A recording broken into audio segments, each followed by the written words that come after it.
Hello mga ka-junior, nandito tayo ngayon sa laot. Bali nag-are tayo ng pangalimasag. Net fishing tayo, manguhuli tayo ng alimasag. Bali nakarenayin pa yung lambat natin, nagpapahinga na tayo ngayon. Hindi na natin na-vlog kanina yung pag-i-start natin.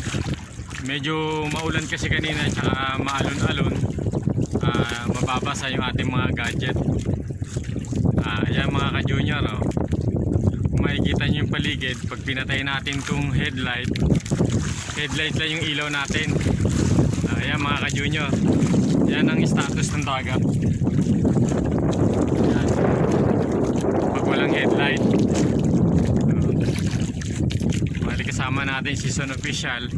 Tanging headlight lang yung liwanag natin dito. Medyo umaambon-ambon na naman mga ka-junior.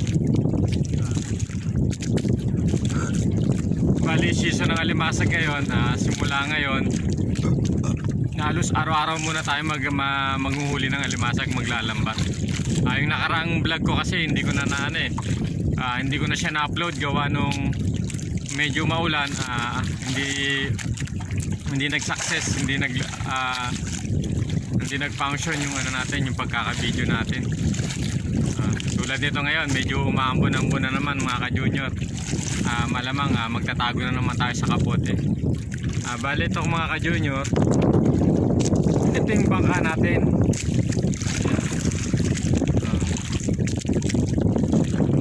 Ayan, dito lang tayo mahiga-higa, magtatago muna tayo habang naambon-ambon. Siguro ngayon mga nasa, saan, anong oras na? 11:30 ng gabi, 11:30 ng hating gabi. Mga around 2 or 3 AM magsisimbada na tayo ng ating net fishing, ng ating lambat na panghuli ng alimasag. Yung mga nakaraan ng mga tropa nakakane 100 kilo, 50 kilo.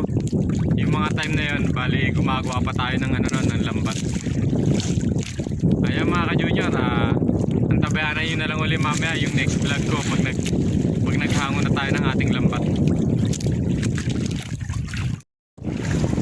Ayan mga ka-junior, buti na lang medyo huminahin natong yung alon bago tayo matapos. Ayan. Kanina lalaki ng alon nung kasabay ng mga ulan. Pero kung makikita nyo po yung kulay gray na yan na maitim-itim, nagbabadya po yan, hahangin, aalo na naman ng malakas.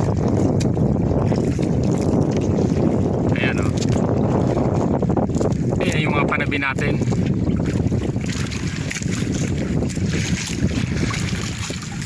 Ayan na ayan ang araw. Siguro around nasa na ngayon, mga 7 or 6.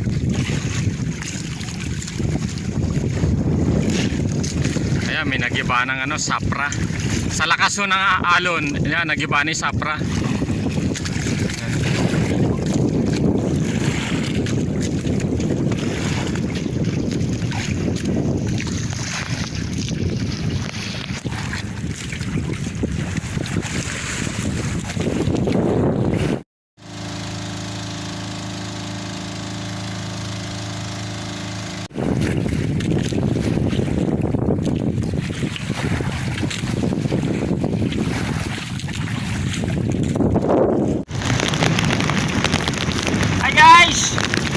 Yan, nilabutan tayo ng ulos.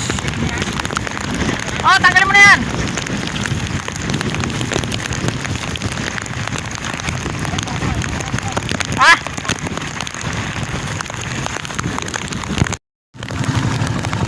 Yo mga ka-junior, inabutan tayo ng malakas na alon.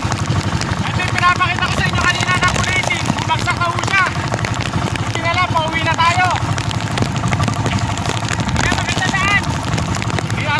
Wala na ho tayo makitang daanan kasi bumagsak na po yung malakas na ulan.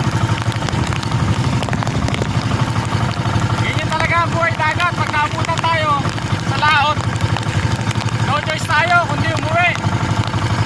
Pero yung daanan naman natin, kabisado naman natin daanan natin kasi may mga tore, may mga building, saka yung mga matadaan natin. Siguro more or less mga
low visibility tayo, naabutan tayo ng ano, ng